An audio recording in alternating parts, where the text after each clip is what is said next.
Hi all, a very good evening to all of you. कैसे हो आप सब लोग? Myself Chetan Garg and I welcome you all to our ISI Daily Dose series. यार आज का क्वेश्चन बड़ा ही अच्छा क्वेश्चन है। बेसिकली कॉम्प्लेक्स नंबर के अंदर यूक्लिडियन ज्योमेट्री का कुछ कुछ यूज हुआ है।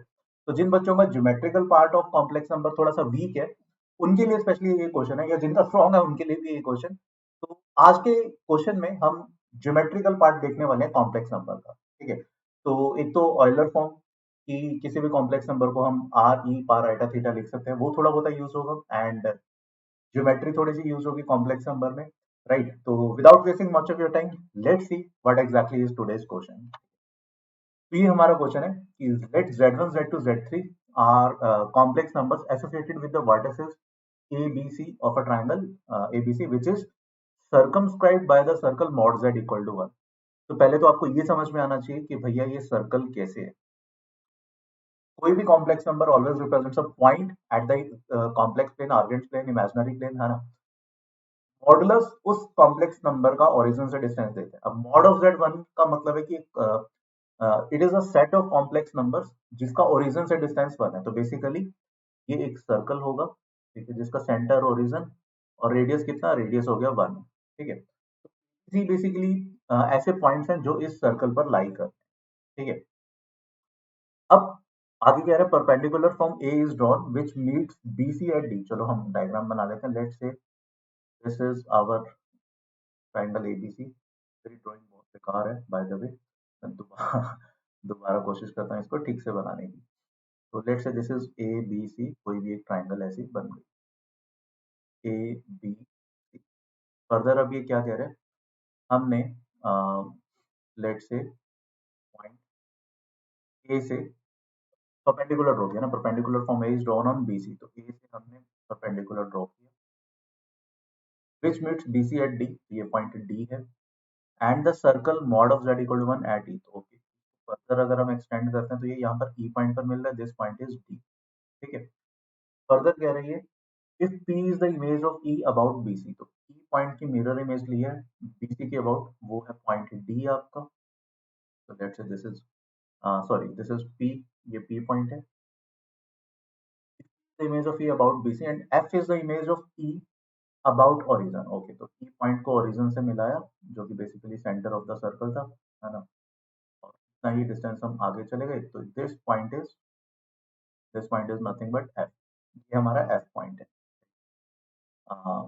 फर्दर कह रहे हैं then the complex number associated with E F and D. Okay, तो हमें गिवन क्या है, ए पॉइंट का कॉम्प्लेक्स नंबर दिया है z1, बी का कॉम्प्लेक्स नंबर दिया है z2, सी का कॉम्प्लेक्स नंबर दिया है z3।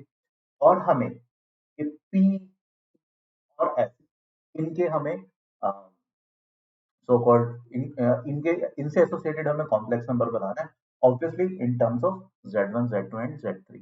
तो पहले तो एक चीज समझने की कोशिश करो, अगर E का कॉम्प्लेक्स नंबर हमारे पास आ गया, एफ जो है, F is mirror image of E about origin. तो मान लो ई का कॉम्प्लेक्स नंबर कुछ भी जेड आता है, लेट्स अज्यूम। तो एफ का जो कोऑर्डिनेट्स होंगे या एफ का जो कॉम्प्लेक्स नंबर बनेगा that will be minus of Z. Right. तो ई और एफ ये तो इजी है, अगर ई मिल गया तो एफ ऑटोमेटिकली मिल जाएगा, है ना। उसमें कोई प्रॉब्लम नहीं होनी चाहिए। ठीक है। Now let's come to the point P. P पर हम आते हैं। एक तो अभी ई निकालना है, कैसे निकालना है वो पता नहीं, फिर ई निकल गया तो एफ निकल जाएगा, और अभी पी कैसे निकालना है वो भी नहीं पता। ठीक है। तो आगे बढ़ने से पहले एक प्रॉपर्टी बताता हूँ आपको। किसी भी ट्राइंगल में जो ऑर्थो सेंटर होता है, ऑर्थो सेंटर क्या होता है, point of intersection of altitudes, है ना। अगर हम ऑर्थो सेंटर की मिरर इमेज लेते हैं अबाउट कोई भी साइड, जैसे let's say ortho centre H, इसकी मैंने मिरर इमेज ली अबाउट, लेट्स से ये ट्राइंगल थी ए बी, एच की मिरर इमेज ली अबाउट बी सी, तो वो जो मिरर इमेज है ना वो बेसिकली यहाँ पर लाई करती है। ऐसी एच की अगर हम मिरर इमेज लेते हैं अबाउट ए सी, तो वो सर्कम सर्कल पर लाई करती है। एच की मिरर इमेज अगर लोगे ए बी के अराउंड, तो अगेन वो सर्कम सर्कल पर लाई करती है। ठीक है। Mirror image of ortho centre about any side always lies on circum circle. या अब देखो, अब यहाँ पर इसका उल्टा भी हम बोल सकते हैं कि मैंने परपेंडिकुलर ड्रॉप किया, ठीक है, और परपेंडिकुलर ड्रॉप किया और फर्दर उसको एक्सटेंड किया, तो ये कहीं पर मिलेगा। लेट्स से ये पॉइंट है एम। अब अगर मैं एम पॉइंट की मिरर इमेज ले रहा हूँ बीसी के अबाउट, तो वो एक्चुअली क्या बनेगा, हमारा सेंटर। ठीक है। एंड इनफेक्ट इस क्वेश्चन में यही चीज थी, perpendicular from A is drawn, जो बीसी को मिल रहा है डी पर और फर्दर सर्कम सर्कल को मिल रहा है ई पर। अब हमने ई की मिरर इमेज ली अबाउट बीसी और उस पॉइंट का नाम दिया पी। एक्चुअली इस पर्टिकुलर क्वेश्चन के लिए इज सेंटर है, ये समझ में आना चाहिए आपको। इस पर्टिकुलर क्वेश्चन के लिए पी इज ऑर्थो सेंटर, ठीक है। तो अब पी ऑर्थो सेंटर है तो हमें ऑर्थो सेंटर के कोऑर्डिनेट्स निकालने हैं। अब देखो सिंपल सा फंडा, जो इस सर्कल का सेंटर है यानी कि सरकम सेंटर, क्या वो ओरिजिन है? सरकम सेंटर हमें पता है, circumcentre is origin. Centroid, centroid तो हम निकाल सकते हैं। सेंट्रोइड क्या होगा? Centroid will be z1 plus z2 plus z3। Centroid के तो कोऑर्डिनेट पता ही ना हमें, x1 plus x2 plus x3 y1 plus y2 plus y3 upon 3, ये 3D ज्योमेट्री में होता है ना, x1 plus x2 upon plus x3 upon 3, ये अपना कोऑर्डिनेट ज्योमेट्री में होता है। तो सेम सिमिलर फंडे से ही कॉम्प्लेक्स नंबर में भी सेंट्रोइड इसी तरीके से निकाला जाता है। और उसके अलावा एक और इम्पोर्टेंट रिजल्ट होता है जिसको ऑयलर लाइन भी बोला जाता है, किसी भी ट्राइंगल में ortho centre, centroid and circum centre, they are always collinear. Centroid and circumcenter they are always collinear, and centroid इस लाइन को 2:1 में divide, obviously except equilateral triangle, equilateral triangle में तीनों पॉइंट्स कोइंसाइड करते हैं, ठीक है। तो in any triangle orthocentre, centroid and circumcentre they are always collinear, and centroid divides this line segment in the ratio of 2:1। अब ortho centre के हमें कोऑर्डिनेट निकालने हैं। लेट्स से पी पॉइंट को मान लिया जेड पी, पी पॉइंट का एसोसिएटेड कॉम्प्लेक्स नंबर। सेंट्रोइड मेरे पास है z1 plus z2 plus z3/3। Circum centre भी मेरे पास है दैट इज 0। तो मैं क्या बोल सकता हूँ सेक्शन फॉर्मूले से, 2 times 0 plus 1 times zp, 2 plus 1 3, ये मेरा क्या आ जाएगा centroid, z1 plus z2 plus z3/3, 3 cancel out हो गया। तो क्लियरली मेरे पास zp मिल गया। zp मतलब complex number associated with P, Z है ना, वो क्या बन गया z1 plus z2 plus z3। And in fact ये आप थोड़ा सा है ना, मतलब इस चीज को आप ध्यान भी रख सकते हो। This is the standard approach, और ये बहुत काम की अप्रोच है अगर आप कोऑर्डिनेट ज्योमेट्री में भी इस तरीके से कॉम्प्लेक्स नंबर, कोऑर्डिनेट ज्योमेट्री में भी ऑर्थो सेंटर आपको निकालना है अगर, ठीक है, प्रोवाइडेड हमें सर्कम सेंटर गिवन हो। यहाँ तक चीजें क्लियर? तो पी पॉइंट का तो हमारे पास आ गया, P point is nothing but z1 plus z2 plus z3, P point से एसोसिएटेड कॉम्प्लेक्स नंबर होगा। Now let's discuss what will, how we will proceed with E. Point हम कैसे निकालें, ठीक है। देखो ई पॉइंट एक्चुअली था क्या, अगर आप थोड़ा सा ध्यान देखोगे, ई पॉइंट एबीसी से बेसिकली एक सर्कल है ना, उसके अंदर कोई भी एक ट्राइंगल है,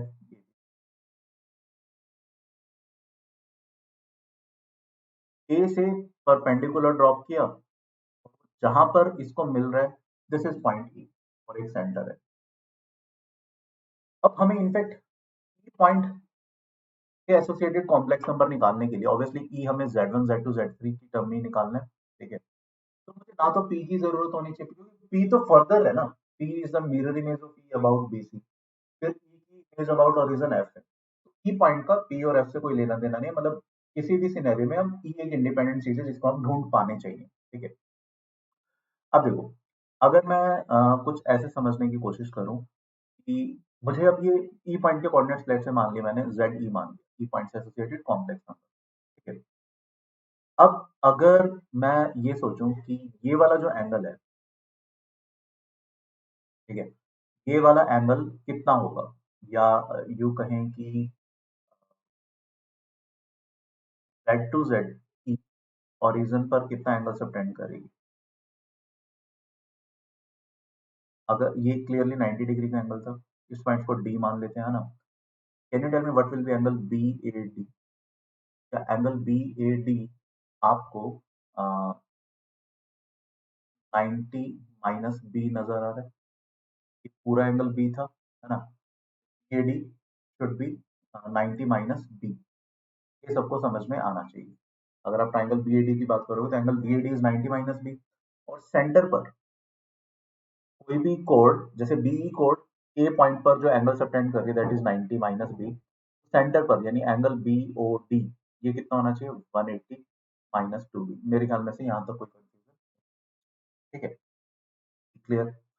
तो अगर मैं बात करता हूँ आपसे, लेट से मैं division of two complex number करता हूँ। मान लो मैंने Z E upon Z two किया, ठीक है, Z E upon Z two. तो इसका क्या आएगा, modulus of Z E plus of Z two into E power iota, इनके बीच का एंगल एंटी क्लॉकवाइज है इसमें, ये वाला एंगल है ना, नीचे वाले से ऊपर वाले की तरफ, ये कितना बनेगा e power iota pi minus two B 180 minus. ये समझ में आना चाहिए, ये यूलर फॉर्म से कर रहा हूँ मैं। किसी भी कॉम्प्लेक्स नंबर z को हम R E power iota theta लिख सकते हैं, फिर आर उसका मॉडुलस होता था और थीटा उसका आर्ग्यूमेंट होता था, ये सबको पता होना चाहिए। तो क्योंकि ओ सेंटर है, तो मॉड ऑफ जेड ई और मॉड ऑफ जेड टू ये तो सब इक्वल है ना। Mod of Z one that should be equal to mod of Z two, that should be equal to mod of Z three, that should also be equal to mod of Z, because वो circumcircle पे lie कर रहे हैं। तो ये दोनों तो cancel हो गए, तो यहाँ से क्या मैं बोल सकता हूँ, Z two upon Z E upon Z two, ये एक्चुअली ई power iota pi minus two B के इक्वल है, ये समझ में आना चाहिए। अब ऐसे ही मैंने Z1 और Z3 को भी ज्वाइन किया, ठीक है।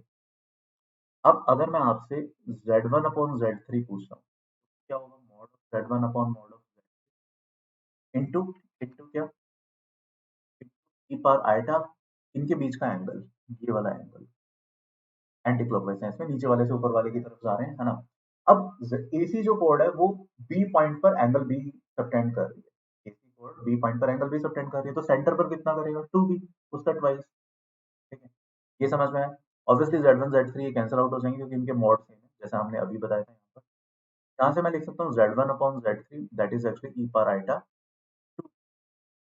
सोच के देखो, अगर मैं इन दोनों इक्वेशंस को करता हूँ मल्टीप्लाई, अगर मैं इन दोनों को लेट से मल्टीप्लाई किया तो क्या बनेगा, इन दोनों को मल्टीप्लाई करने पर पता फंडा, लेट से हमने इन दोनों को मल्टीप्लाई किया तो लेफ्ट हैंड साइड पर बनेगा Z E upon Z two multiplied by Z1 upon Z3 that should be equal to, ये दोनों जब ऐड होंगे तो टू बी तो खत्म हो जाएगा, but we are left with E power iota, और ई पावर आइटा पाई क्या होता है -1। क्या हमारे पास जेड ई आ गया, वो क्या बनेगा minus two Z three Z1, ये ई पॉइंट से एसोसिएटेड कॉम्प्लेक्स नंबर हो गया, ठीक है। हमने थोड़ी देर पहले पी पॉइंट से एसोसिएटेड कॉम्प्लेक्स नंबर निकाला था, अब ई पॉइंट से एसोसिएटेड निकाल दिया जेड ई, कितना आया -Z2 Z3 upon Z1, Z3 upon Z1, समझ में आ रहा है। तो मेरे ख्याल में से अब आप किसी भी बच्चे के लिए एफ पॉइंट से रिलेटेड जो कॉम्प्लेक्स नंबर है वो निकालने में कोई दिक्कत नहीं होनी चाहिए। थोड़ी देर पहले मैंने बताया था, अगर ई पॉइंट से एसोसिएटेड z है तो एफ पॉइंट से एसोसिएटेड माइनस जेड होगा, तो z एफ पॉइंट से एसोसिएटेड z कॉम्प्लेक्स नंबर क्या बन जाएगा, that will be Z2 Z3 upon Z1, that's it, ठीक है। ये जो तीन आंसर्स आए ये हमारे एफ पॉइंट से एसोसिएटेड कॉम्प्लेक्स नंबर्स बन गए। एंड यार देखो, मतलब ये बहुत अच्छा क्वेश्चन था, टिपिकल इसका लेवल जेई एडवांस लेवल का है, आईएसआई में भी आ सकता है ऑब्वियसली ये। और देखो ये क्वेश्चन ऑब्वियसली आईयूक्यूएम में नहीं आएगा, आईयूक्यूएम में जनरली कॉम्प्लेक्स नंबर से रिलेटेड और इस टाइप के क्वेश्चन तो डेफिनेटली नहीं पूछे। तो टिपिकल ये क्वेश्चन जेई और आईएसआई के लिए था रेलेवेंट, है ना। और this is how complex number का ज्योमेट्रिकल पार्ट जाता है, बट इस क्वेश्चन करने के लिए भी ना हमें दो तीन ज्योमेट्रिकल फैक्ट्स की जरूरत पड़ी थी। तो अगर आपको ध्यान हो, हमने ऑर्थो सेंटर की मिरर इमेज ली about any side that lies on the circumcircle. अब ये एक ज्योमेट्रिकल रिजल्ट है जो मैथ्स ओलंपियाड में बहुत कॉमन है, राइट। दूसरा, ये वाली जो थी orthocentre centroid and circumcentre, they are always collinear and centroid divides it in the ratio of 2:1। ये दो रिजल्ट जरूरी थे इस क्वेश्चन को करने के लिए, ये आपको आने चाहिए थे। अगर ये आते हैं तो फिर आगे तो मतलब थोड़ी सी मैनिपुलेशन थी, थोड़ी सी ज्योमेट्री सोचनी थी, थोड़े से एंगल चेंज करने थे, ये चीज सोचने के लिए कि ये पाई माइनस टू बी है, तो ये और ये वाला एंगल टू बी है, तो उनका प्रोडक्ट करके पावर्स ऐड हो जाएंगे तो बी वाला चैप्टर खत्म हो जाएगा, राइट। तो टिपिकल ये आईएसआई लेवल का क्वेश्चन है, because it is a mixture of maths olympiad as well as JEE, ठीक है। तो यार देखो, आईएसआई के लिए ना हम एक बैच स्टार्ट कर रहे हैं, we are starting from tomorrow only, 18th of October से स्टार्ट हो रहा है, जिसमें इस टाइप के हम बहुत सारे क्वेश्चंस करेंगे। ये कंप्लीट मैथ्स का कोर्स है, फुल मैथ्स मास्टर कोर्स है, जो मेजरली क्लास 10th 9th या इनफैक्ट 9th वाले क्लास 10th 11th और 9th वाले बच्चों के लिए डिजाइन किया गया। काफी हैवी कोर्स है, हैवी इन द सेंस बहुत सारे लेक्चर्स होने वाले हैं। मिनिमम 156 लाइव लेक्चर्स होंगे। You can definitely expect a lot more, but 156 definitely है। लंबा कोर्स है, 16 मंथ का ये कोर्स है। 18 अक्टूबर से स्टार्ट हो रहा है, राइट, एंड ये चलेगा 25 के जनवरी तक, राइट। बेसिकली जनवरी 2025 में जो जेई मेंस होगा, वो वाले बच्चे जो टारगेट कर रहे हैं उनके लिए मैथ्स का पोर्शन यहाँ पे अच्छे से कवर होगा। आईएसआई और सीएमआई में सिर्फ मैथ्स आता है, तो इस कोर्स से उनकी आईएसआई और सीएमआई की प्रिपरेशन कंप्लीट हो जाएगी, एंड डेफिनेटली मैथ्स ओलंपियाड में आईयूकेएम और आरएमओ लेवल का भी इसमें पूरा प्रिपरेशन होगा। 1.5 आवर का क्लास होगा, क्लास टाइमिंग 5 से 6:30। वीक में 3 दिन क्लास होगी और हर चैप्टर का टॉपिक वाइज आपको असाइनमेंट मिलेंगे। ऑफ टेस्ट अराउंड 30 टेस्ट होंगे। टेलीग्राम पर इसकी डाउट सॉल्विंग होगी। बट अगेन मतलब this is a long batch. ये 156 मिनिमम लाइव लेक्चर्स होंगे इस बैच में। So there is a price for this batch, which is 26,666. After applying this coupon code CZPRO, you can get an additional discount of 10%. Final price 23,999. Right? And in fact, you can also avail this in EMI. Link again description box में दिए हुए.